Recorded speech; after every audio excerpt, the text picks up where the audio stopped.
Bienvenue sur Néo Radio, on est avec Oswald, Noah, mais c'est aussi Herman qui est avec nous, vous allez le voir. Bonjour. Bonjour Laurent. Alors merci d'être avec nous aujourd'hui sur Néo Radio. On va parler Afrique aujourd'hui, on va parler surtout Cameroun avec l'association Maé ASBL. Qu'est-ce que l'association Maé ASBL? Maé ASBL, c'est la mission d'aide humanitaire pour les écoliers du Cameroun en fait. C'est une association que nous avons mis sur pied ici à Fran il y a 3 années pour soutenir la scolarité des enfants au Cameroun. D'accord. Quel est le rôle de cette association? Vous allez là-bas sur place tous les ans ou vous organisez des voyages et ensuite qu'est-ce que vous faites? Donc je suis originaire du Cameroun, ça se voit pas. Ouais. Et donc tout part d'une petite expérience sur le terrain où j'ai rencontré la directrice de l'école Saint-André d'Aka qui est une école privée au Cameroun. Donc pour mieux vous situer, l'école privée au Cameroun, c'est une école qui est créée par des particuliers, qui est prise en charge par ces particuliers-là, de l'enseignement, financée par les particuliers. Okay. Et donc, c'est une école qui est créée au village. Pourquoi? Parce que l'école publique se trouve à des kilomètres de ce coin-là. Donc, la directrice est une enseignante qui, par vocation, donc, doit enseigner. Elle crée cette petite école, mais elle n'a pas de moyens de financement. Elle lance son école en 2018 avec un effectif d'une vingtaine d'enfants. D'accord. Voilà. Et donc je rencontre cette dame, je discute un tout petit peu avec elle et elle me présente son projet qui était vraiment un projet louable, c'est-à-dire donner la chance aux petits enfants camerounais d'aller à l'école dans ce petit village qui s'appelle Akar, c'est tout près de Yaoundé au Cameroun. D'accord. Et voilà, je me lance ce défi-là, d'en parler avec mes collègues de l'administration communale de Fran, qui y adhèrent tout de suite. Je leur montre un peu le dispositif, les infrastructures de cette école. Donc les toilettes, pour vous donner une idée, c'était un petit trou dans la terre. Il y avait un puits d'eau. Il fallait aller chercher de l'eau à la corde. Et les bâtiments, c'était des préfabriqués en bois. Donc on se lance l'idée de faire rentrer des enfants dans cette école-là, parce que, comme je vous l'ai dit, c'est une école privée. Donc forcément, il y a un Minerval à payer. Dans un petit village comme Akar, il n'y a pas de parents capables de payer le Minerval, qui est de 60 € par an. Et donc, on se lance ce challenge-là d'aller trouver des Franois, des Wallons, des Belges, des Européens qui peuvent soutenir ce projet-là en finançant, en parrainant un enfant à 60 € chaque année pour qu'il puisse aller à l'école. Et sur la première année 2019-2020, nous avions 25 enfants à l'école. On s'était lancé le challenge d'en avoir 10. Et le bouche à oreille nous a aidés. On est passé à 25, plus que le double. Et ça, c'était un élément de motivation. 2021-2022, on double l'effectif 50. Arrive le Covid qui nous fragilise un tout petit peu, mais on n'abdique pas parce que 2021-2022, on passe de 50 à 65. Et cette année, nous sommes à 70 enfants scolarisés au Cameroun grâce au projet Maé et grâce aux parrains. Et l'école permet d'accueillir justement de plus en plus d'enfants là-bas sur place. On peut agrandir un peu les murs. Mais la petite anecdote, c'est justement ça, le succès. L'école est victime de son succès. Le plus jeune écolier que nous parrainons a 2 ans, 3 mois. Et nous avons dû refuser des candidatures de femmes enceintes. C'est-à-dire qu'au village, dès qu'une femme a une grossesse, elle se rapproche de la directrice de l'école pour dire: écoutez madame, je voudrais inscrire mon enfant dans le projet. Mais non, nous avons besoin d'un acte de naissance, parce que ça aussi, ça permet, c'est l'élément supplémentaire, ça permet que à la naissance, les enfants obtiennent un acte de naissance, parce que c'est pas toujours la règle chez nous au Cameroun. Donc il y a des enfants qui naissent, qui ont 10-15 ans, qui n'ont pas d'acte de naissance. Mais le fait de rentrer dans le parrainage contraint le parrain, les parents sur place au Cameroun à inscrire leurs enfants à l'état civil et d'obtenir un acte de naissance. Et c'est sur la base de... Donc l'acte de naissance est un élément, est un critère de sélection des candidatures. Oui. D'accord. Donc on va afficher en bas de l'écran les informations de l'ASBL Maé. Vous allez le voir juste affiché tout en bas. Si les gens veulent participer, justement, être parrains, comment ils doivent faire? Donc nous avons effectivement ce système de parrainage qui est le moteur de nos activités.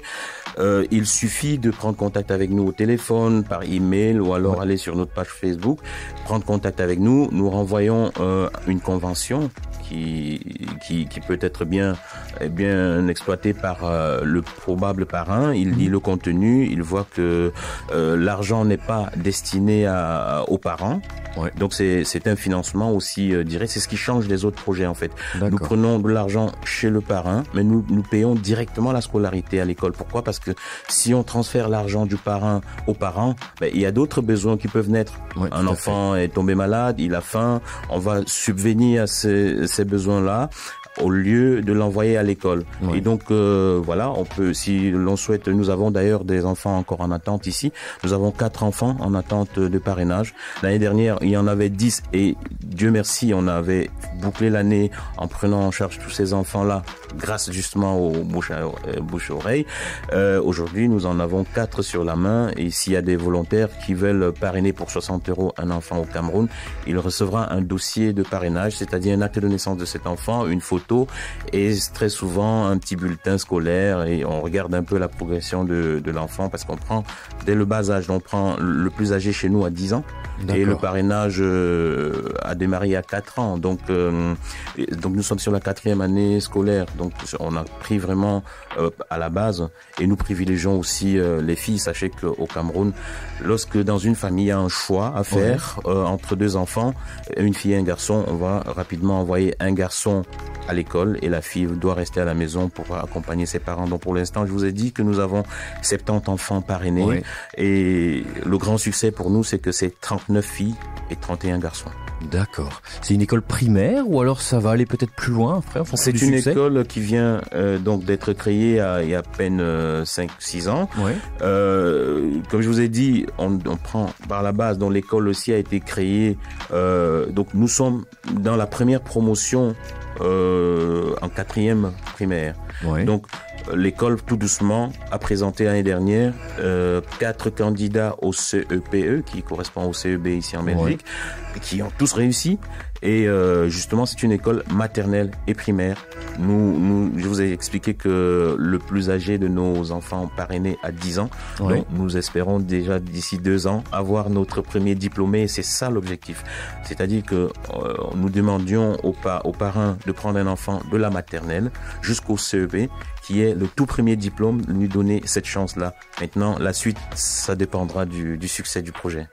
Alors justement, pour contribuer au succès, on vous invite, ça se passera ce samedi à Eudeguin, à la maison de village, pour le souper africain.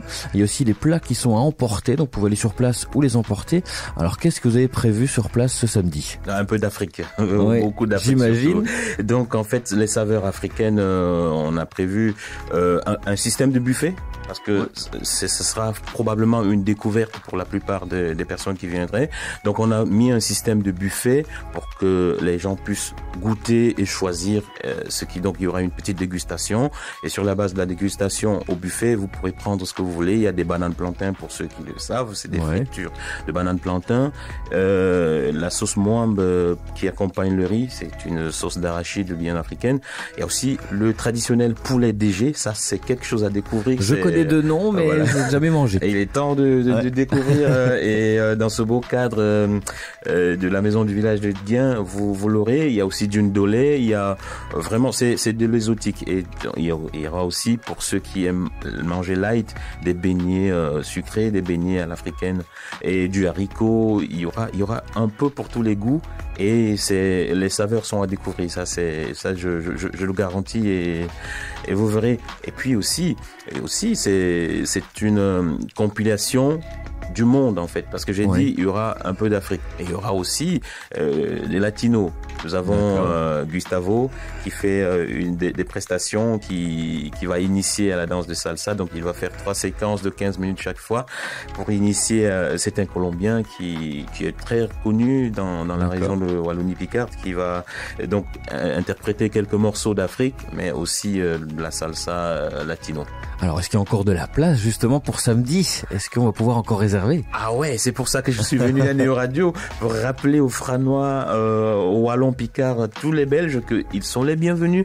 Le cadre s'y prête, hein. La maison du village de Dguin a une capacité d'accueil de 200 places, donc il y a moyen encore de réserver jusqu'au jour du souper. On peut réserver et oui, il n'y a pas de souci. Le buffet, il est assez large. On a tenu compte du fait que c'est un peu à l'africaine. Ouais. On peut se précipiter sur la dernière minute sans avoir peur. Il n'y a pas de souci. Il n'y a pas de souci. Il n'y a pas de limitation. On va afficher tout ça en bas de votre écran, hein. Les coordonnées pour réserver, le numéro de téléphone et l'adresse email. Vous avez un site internet aussi, une page Facebook? Nous avons une page Facebook, c'est My ASBL Belgique Cameroun. D'accord. Qui va sans doute aussi s'afficher sur Néo. Et ce que j'oubliais aussi de préciser, c'est que nous aurons, grâce à nos généreux donateurs, une tombola.